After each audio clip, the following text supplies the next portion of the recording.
It gives us a chance once a year to see all of our hoteliers who come down to the World Travel Market, our ground handling agents and also our UK travel agents, a lot of who are at the World Travel Market over the last few days. It's good the fact that we are able to see our hoteliers directly, because we actually have a relationship with all of our hotels. We contract them directly, so it's a good chance just to meet those people, re-establish relationships, look at trends for next year, and at the same time sign some new hotels. We have absolutely back-to-back meetings on the stand. We meet from the ministries to our core tour operators and hopefully tomorrow to lots of travel agents. So I don't think you can quantify the investment, but we feel it's a good value to us because all of our trade partners are here. This is a long process that we are conducting for years. Part of it is the presence in the WTM, and we see the results. This year is going to be a record-breaking year in tourism to Israel, both from the UK and from generally around the world, with 3.5 million visitors.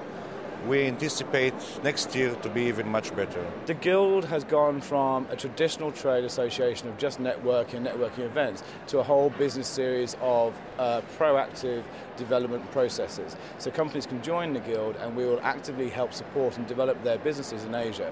That can be through one-to-one discussions and promotions, through trade delegations and consortiums that we're building. We try to present to the travel agents who are already selling travel to the city opportunities for them to give their clients something extra.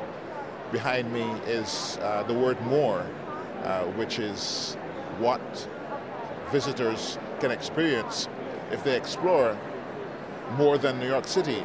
The canals of New York State, for instance, are an excellent example of probably delightful, unexpected experiences that they can have. Our area of Naples, Marco Island, the western part of the Everglades, we've been known for years as a beach destination. And one of the things we've tried to do over the past few years is we've branded the area now as the Paradise Coast. And it has a lot of other things to see and do in the area. Our shopping is superb. The number of restaurants we have, especially one-of-a-kind restaurants that are not chains, they're simply based there in our area, gives people a wonderful opportunity to have lots of different dining experiences. The other thing we've tried to do is tell more and more people how close it is to the Everglades experiences that you can have, and the Everglades are known worldwide. We definitely have a big investment here. We have a whole advertising campaign on the DLR line as well this week, and we're looking forward to welcoming more UK visitors to our destination.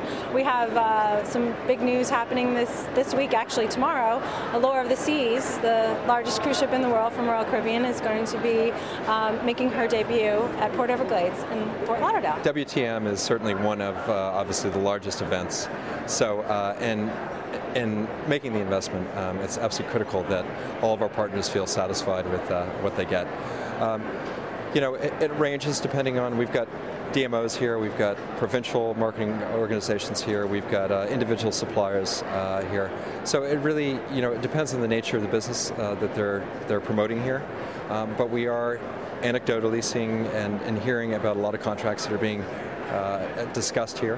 Obviously there's a lot of follow-up marketing that occurs after an event like World Travel Market. We've had a program going on that we started a couple of years ago in Cyprus, very small program, trying to see if we could encourage hotels to save water and energy just by doing very, very simple things, making sure the taps aren't left dripping and looking at switching lights off when they're not needed and so forth. Very, very simple things.